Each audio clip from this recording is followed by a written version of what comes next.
rural credit.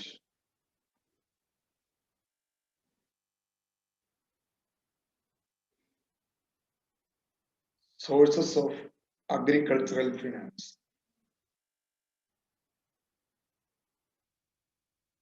There are two sources of agricultural finance: private and institutional. First one, private or non-institutional sources. First one, money lenders. Of the non-institutional sources of credit, money lenders occupy the most important place.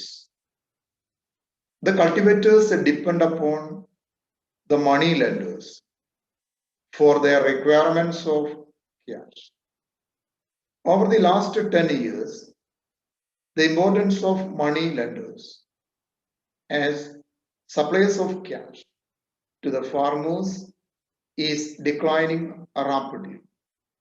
For instance, according to the All India Rural Credit Survey undertaken in 1951, the money lenders accounted nearly 70% of all rural credit.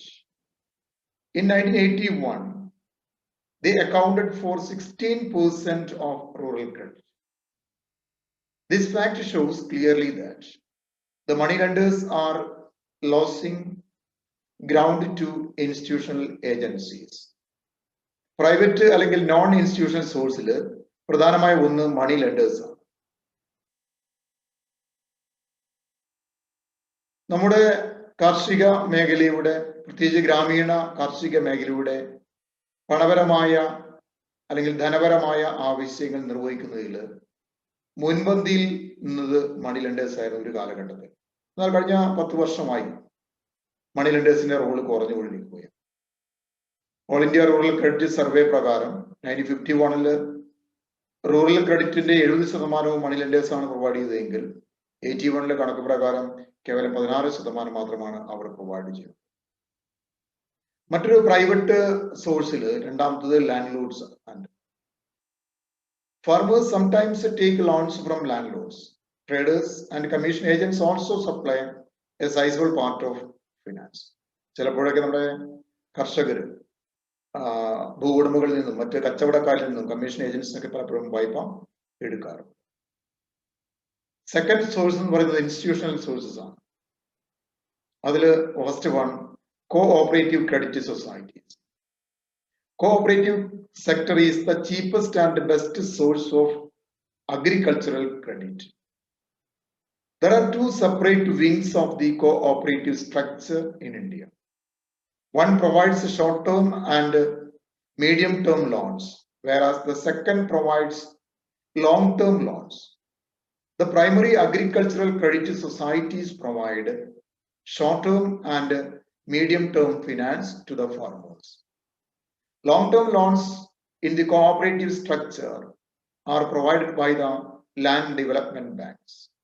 നമ്മുടെ institutional സോഴ്സുകളിൽ ഇന്ന് പ്രധാനമായി നടക്കുന്ന ഒരു മേഖല ഏതാണ്? അതിൽ ഒന്നാമത്തെ cooperative credit societies ആണ്. ശരിക്കും നമ്മുടെ കോഓപ്പറേറ്റീവ് സെക്ടറാണ് ഏറ്റവും പലിശ കുറഞ്ഞ കടം ലഭിക്കാനുള്ള മാർഗം എന്ന് പറയുന്നത്. അതിന് രണ്ട് തലങ്ങളുണ്ട്, രണ്ട് വിങ്സ് ഉണ്ടെന്ന് പറയാം. ഒന്ന് ഷോർട്ട് ടേമും മീഡിയം ടേം ലോൺ നൽകുന്ന പ്രൈമറി അഗ്രികൾച്ചർ ക്രെഡിറ്റ് സൊസൈറ്റീസും, മറ്റൊന്ന് ലോങ് ടേം ലോൺ നൽകുന്ന ലാൻഡ് ഡെവലപ്മെന്റ് ബാങ്ക്സുമാണ്. സെക്കൻഡ് സോഴ്സ് ഗവൺമെന്റ് ആണ്. Financial help to agriculture is provided by the government, both directly and indirectly. Indirectly, this help is extended through cooperative societies. The total amount has been very small compared to the large financial requirements of the agriculturists. നമ്മുടെ കൃഷിക്കാരെ സംബന്ധിച്ച് അവർക്ക് ആവശ്യമായ ധനസഹായം നൽകുന്നതിൽ ഗവൺമെന്റും ചെറിയൊരു പങ്കുണ്ട്. ഗവൺമെന്റ് പ്രത്യക്ഷമായും പരോക്ഷമായി ഗവൺമെന്റ് വായ്പ നൽകുന്നുണ്ട്. പരോക്ഷമായി നൽകുന്നത് കോഓപ്പറേറ്റീവ് സൊസൈറ്റിയിലൂടെയാണ്. പ്രത്യക്ഷമായി പലപ്പോഴും സബ്സിഡി എന്തൊക്കെയാണ് പലപ്പോഴും പേയ്മെന്റ് നടത്താൻ പോകും. മറ്റൊന്ന് commercial banks. The role of commercial bank in the field of rural credit was insignificant up to 1969. 1969 വരെ വാണിജ്യ ബാങ്കുകളുടെ റോള് റൂറൽ ക്രെഡിറ്റ് നൽകുന്നതിൽ റോള് വളരെ കുറവായിരുന്നു അല്ലെങ്കിൽ ഇല്ലായിരുന്നു എന്ന് വേണമെങ്കിൽ പറയാം. By July 1969, all commercial banks had over 1,860 branches in rural and semi-urban areas. This number has increased to over 47,190 by March 2002. 69 ശേഷം നമുക്കറിയാം എല്ലാ കൊമേഴ്സ്യൽ ബാങ്കുകളുടെ 1860 ബ്രാഞ്ചുകളാണ് ഉണ്ടായിരുന്നതെങ്കിൽ റൂറലും സെമി അർബൺ ഏരിയയും കൂടിയാണ്. ആ നമ്പർ കേവലം 2002 വരുമ്പോൾ 47,190 വർദ്ധിച്ചു. In the initial stages, the nationalized banks concentrated their attention in large cultivators and other special category farmers, such as those engaged in raising high-yielding varieties of food grains. At present, short-term crop loan accounted for nearly 42 to 45% of the total loans disbursed by the commercial banks to the farmers. Commercial banks extend loans for such activities as dairy, poultry farming, piggery,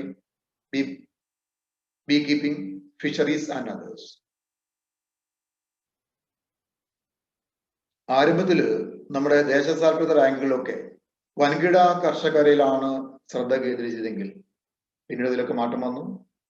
ഇന്നിപ്പോ അവരുടെ മൊത്തം ലോണില് കാർഷിക ലോണുകളിൽ 42 മുതൽ 45% വരെ short term crop loans ആണ് കൊടുക്കുന്നത്.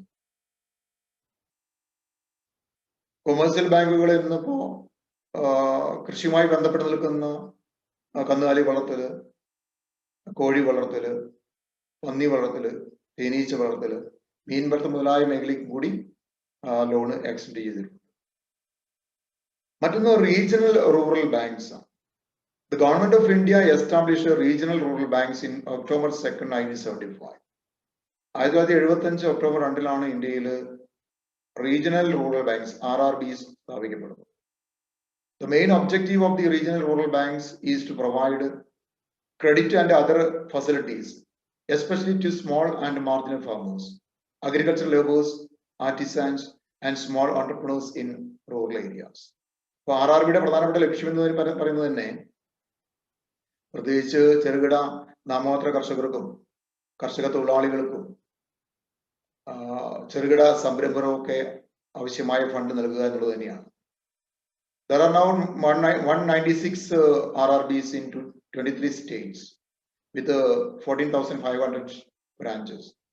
ഇന്ന് 23 സ്റ്റേറ്റുകളായി ഏകദേശം 196 RRBയും അവയ്ക്ക് 14,500 ബ്രാഞ്ചുകളുമുണ്ട്.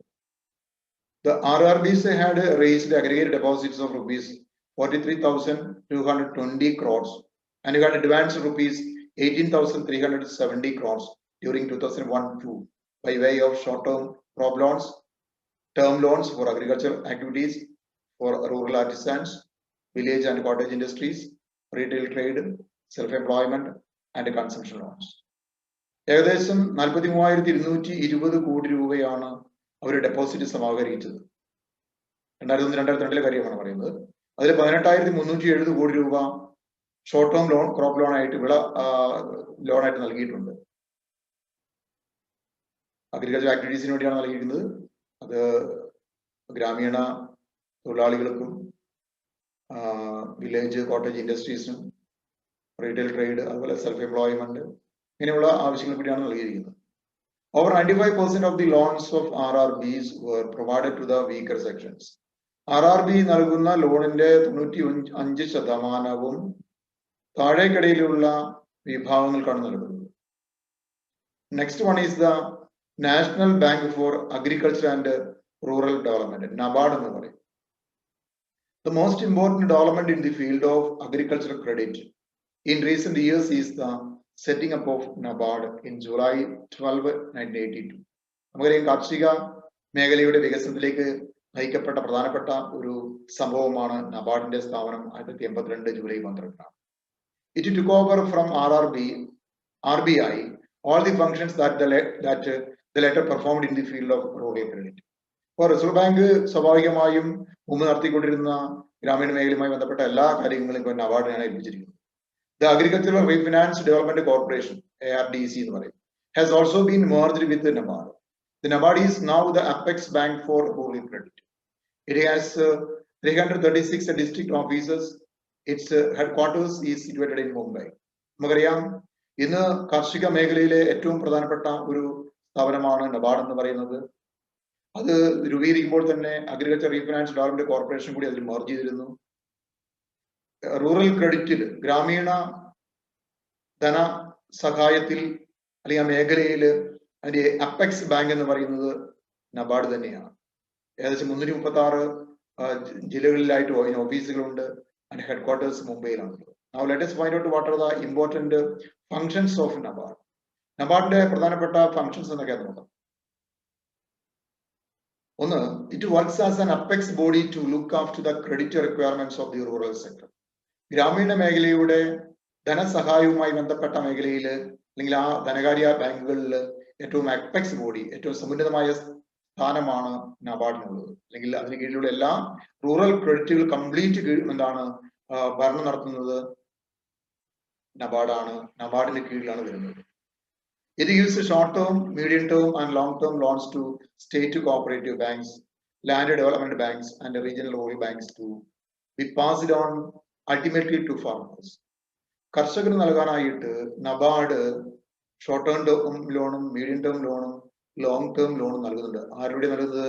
സ്റ്റേറ്റ് കോഓപ്പറേറ്റീവ് ബാങ്കിലൂടെയും ലാൻഡ് ഡെവലപ്മെന്റ് ബാങ്കിലൂടെയും അതുപോലെ റീജിയണൽ റൂറൽ ബാങ്കിലൂടെയുമാണ് അത് പ്രൊവൈഡ് ചെയ്യുന്നത്. NABARD gives long-term loans up to 20 years to the state governments to enable the latter to subscribe to the share capital of cooperative credit societies.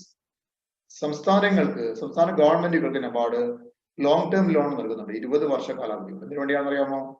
Cooperative credit സൊസൈറ്റീസിന്റെ share capital വാങ്ങുന്നതിന് വേണ്ടി. മറ്റൊന്ന്, it serves as A refinancing institution for commercial banks, land development bank, etc. for activities promoting agriculture and integrated development. കൃഷിയും അനുബന്ധ മേഖലയുടെയും വികസനത്തിന് വേണ്ടി സഹായിക്കുന്നതിന് വേണ്ടി refinancing institution ആയിട്ട് പ്രവർത്തിക്കുന്നുണ്ട്. ആർക്കൊക്കെയാ? കൊമേഴ്സ്യൽ ബാങ്കുകൾക്കും ലാൻഡ് ഡെവലപ്മെന്റ് ബാങ്കുകൾക്കും. കാരണം അവർക്ക് സമീപിക്കാൻ പറ്റുന്ന ഒരു കേന്ദ്രമായി നബാർഡ് മാറിയിട്ടുണ്ട്. It has been entrusted with the responsibility of inspecting district and state cooperative banks and RRBs. NABARD ആണ് ഡിസ്ട്രിക്ട് കോഓപ്പറേറ്റീവ് ബാങ്ക്സിനെയും സ്റ്റേറ്റ് കോഓപ്പറേറ്റീവ് ബാങ്ക്സിനെയും അതുപോലെ റീജിയണൽ റൂറൽ ബാങ്കുകളെയും ഒക്കെ ഇൻസ്പെക്ട് ചെയ്യുന്നത്. അവരുടെ നിയന്ത്രണത്തിന്റെ കീഴിലാണ് ഇവയൊക്കെയുണ്ടാകുക. മറ്റൊന്ന്, it maintains a research and development fund to be used to promote research in agriculture and rural development. ഗ്രാമീണ കാർഷിക മേഖലയുടെ വികസനത്തിന് ഉതകുന്ന ഗവേഷണ വികസന ഫണ്ട് അവ മെയിൻറ്റെയിൻ ചെയ്യുന്നു. ലക്ഷ്യം എന്താണ്? കാർഷിക മേഖലയുടെയും സമഗ്രമായിട്ടുള്ള ഒരു വികസനം തന്നെയാണ്. ഇതൊക്കെയാണ് നബാർഡിന്റെ പ്രധാനപ്പെട്ട ഫംഗ്ഷൻ എന്ന് പറയുന്നത്. NABARD sanctioned short term credit worth rupees 8,670 crores during 2001-2 for financing seasonal agricultural operations at the concession rate of 3% below the bank rate. അപ്പോൾ 2001-2002 കാലഘട്ടത്തില് നബാർഡ് 8,670 കോടി രൂപ സീസണൽ അഗ്രികൾച്ചർ ഓപ്പറേഷന് വേണ്ടിയിട്ട് അതായത് കൺസെഷൻ റേറ്റ് 3% പലിശയ്ക്ക്, അതായത് ബാങ്ക് റേറ്റിനേക്കാൾ കുറഞ്ഞ പലിശയ്ക്കാണ് കൊടുത്തിട്ടുള്ളത്. The total outstanding refinance to state cooperative banks and RRBs accounted to rupees 15,748 crores in 2005-06. 2005-2006 കാലഘട്ടത്തിൽ ഏകദേശം 15,748 കോടി രൂപയാണ് സ്റ്റേറ്റ് കോഓപ്പറേറ്റീവ് ബാങ്ക്സിനും RRBക്കും ഒക്കെ ആയിട്ട് നബാർഡ് ഫിനാൻസ് നൽകിയിരിക്കുന്നത്. വളരെ പ്രമുഖമായിട്ടുള്ള ഒരു സ്ഥാനമാണ് നബാർഡിനുള്ളത്. ഓക്കെ.